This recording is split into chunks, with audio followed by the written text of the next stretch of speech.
From late September to early October, Typhoons Bualoi and Matmo struck Guangxi, China, causing severe flooding across multiple areas.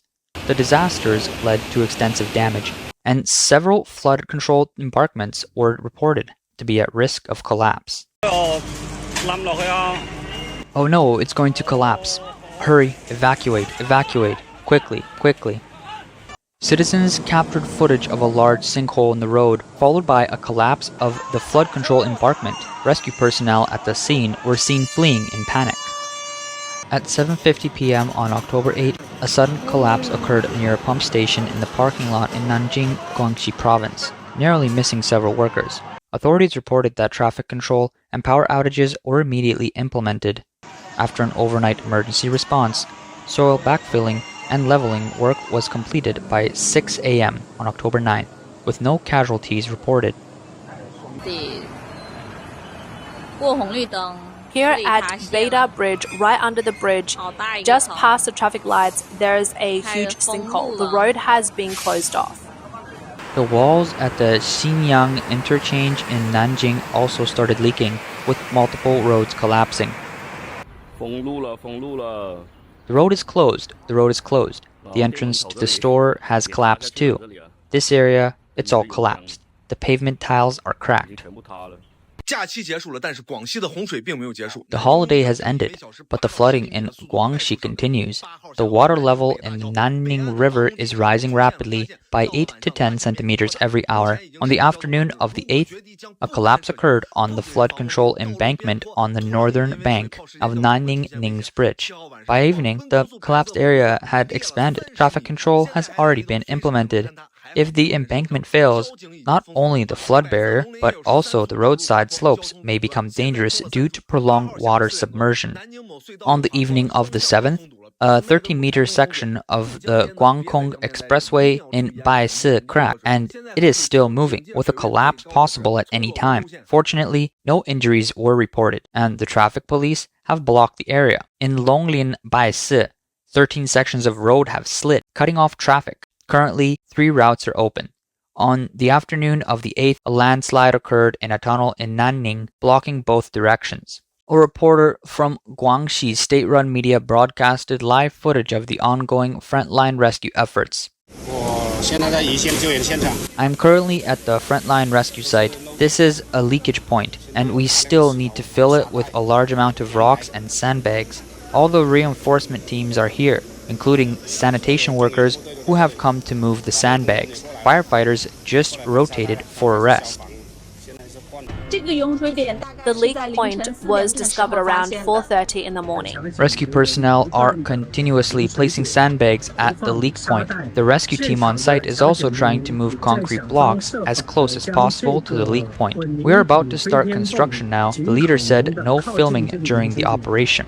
Okay, understood. But the collapse of the flood control embankment and the official rescue efforts in Nanning have raised concerns among experts, who point out that under the CCP's leadership, the disaster response itself was a catastrophe. A well-known vlogger and engineering professional, Mr. Man, stated that over the past few days, he has been tracking the flood rescue efforts in Nanning's embankment through various video and live stream channels. He concluded that the Chinese government has completely lost the professional skills needed to handle flood disasters due to the system's inherent resistance to involving external professionals. A small breach almost led to a catastrophic full-scale embankment collapse.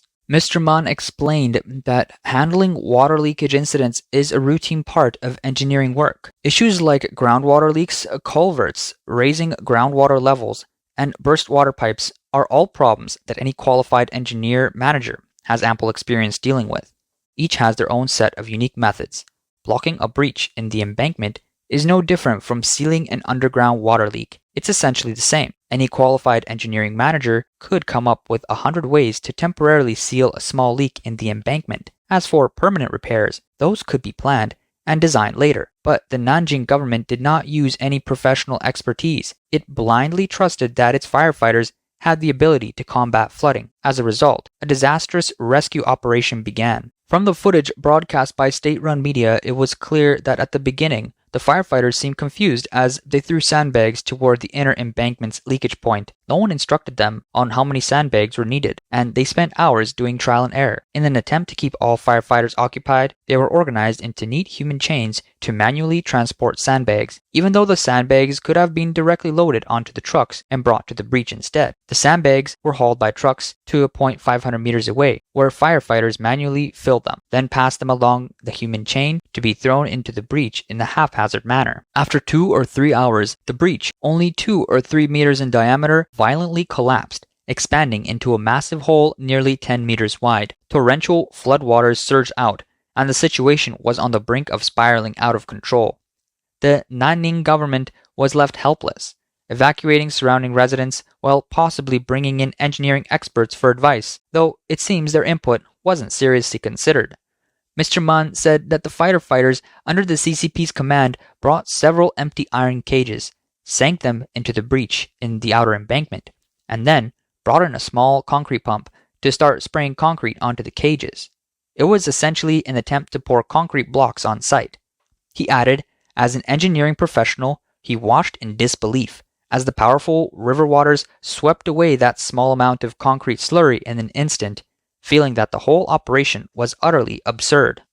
The situation at the embankment in Nanning seemed on the verge of total collapse, but it wasn't until a local leader from Nanning gave orders that the atmosphere at the scene suddenly shifted. A group of migrant workers replaced the neatly dressed firefighters. The workers first wrapped cotton blankets around the iron cages, then poured in concrete. They then methodically inserted the concrete-filled cages into the breach of both the inner and the outer embankments. An hour later, the Nanning government finally announced that the collapse area had been successfully backfilled. Afterward, the breach sealed by the workers did not collapse again. Some people expressed similar feelings. Last time there was a breach somewhere, it was exactly like this. Water started trickling through a small hole, followed by all kinds of amateur attempts, with the obligatory sandbag human chain. When the breach was several meters wide, they were still spraying concrete slurry into the water. Then, the sand trucks started rushing into the breach. Initially, the trucks were empty. Then they realized they should fill them with sand, and later remembered to add stones. There were even promises to compensate the truck owners that ended up being broken. Famous vlogger Wang Yajun also commented that during last year's breach of Dongting Lake, Yueyang CCP leader, along with the party loyalists in Yueyang, battled through the night with 2 sand-dredged ships. They ultimately turned a 1-meter wide breach into a disastrous collapse spanning 40 to 50 meters. Some people express similar sentiments, saying that under the CCP system, the rule is everything is prioritized based on political allegiance and political correctness, while expertise and technical skills come last, or even become dispensable. The CCP's firefighters may be experts in firefighting, but they're actually quite poor in rescue operations. Those who doubt this can watch the various rescue news reports and documentaries on CCTV. In fact, many of China's engineering projects, aside from facing flooding disasters, cannot withstand the test of rain. On October 10th, in a residential area in Yutsi Shanxi province, the ground collapsed after it rained, and workers spent the entire afternoon filling the hole with stones and cement. The vlogger filming the video called it a Tofu-Dreg project.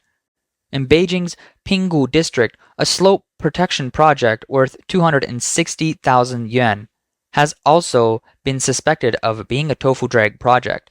In a video released on October 8, the vlogger introduced the project, highlighting how it continuously collapsed, suggesting there was something suspicious behind it.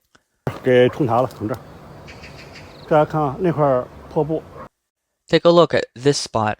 It's collapsed here, and there's a thin layer of cement on that torn cloth, but it's all cracked. You can see it's lying there. This is a piece of torn cloth, and look, it crumbles with a single touch. This piece is completely cracked. This is a wall that was built. Wasn't it collapsed? It can't withstand the rain at all. This is a second round of construction. Now it's all being washed away.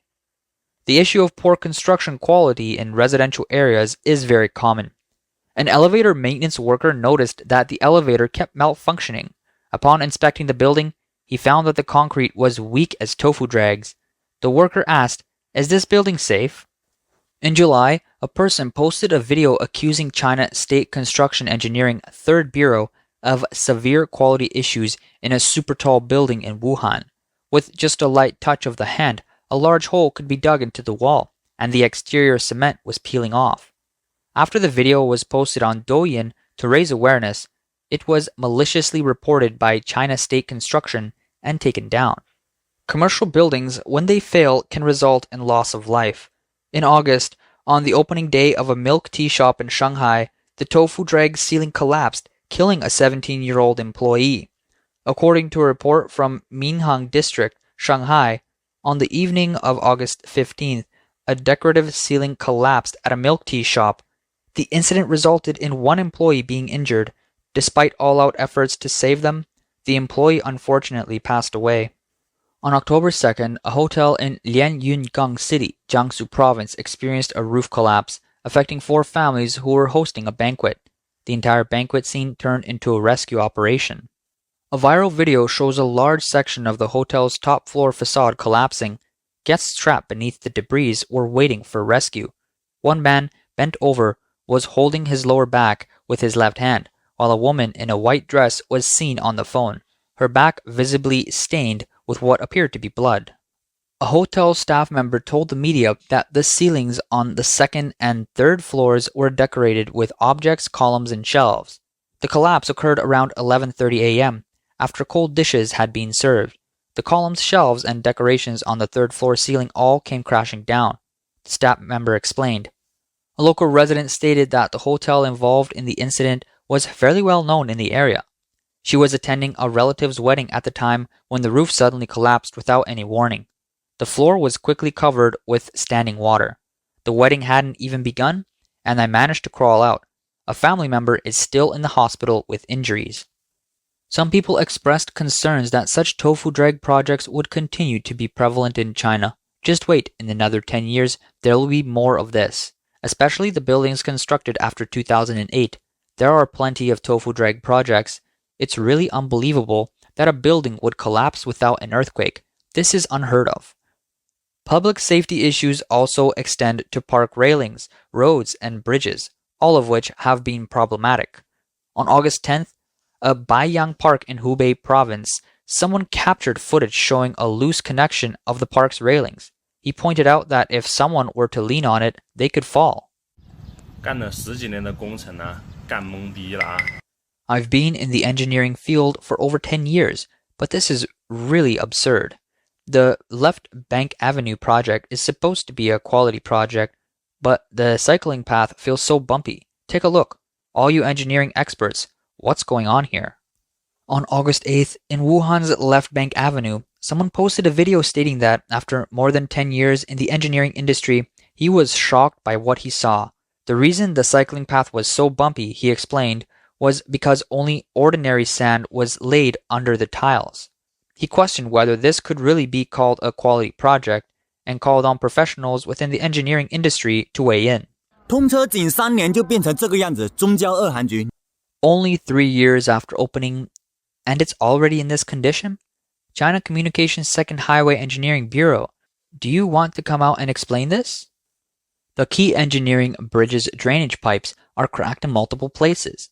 Look at the moss on the beams. When it rains, this will likely turn into a waterfall underneath. I don't know what these drainage pipes are even for. On the road beneath the bridge, there is yellow mud all over, spilling out from the landscaping area. Over here, right next to this broken pipe, a large stone is placed on a landscape light.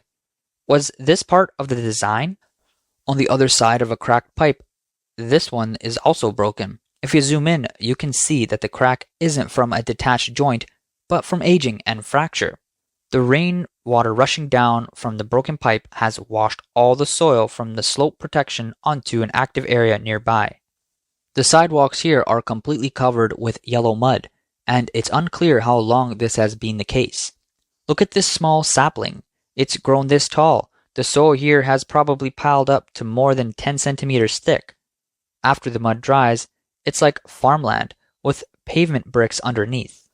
In just this short 40-meter stretch under the bridge, we've already found so many issues. As for how many of the wire mesh railings under the bridge are damaged, or how many of the saplings along the route have died, we won't get into that.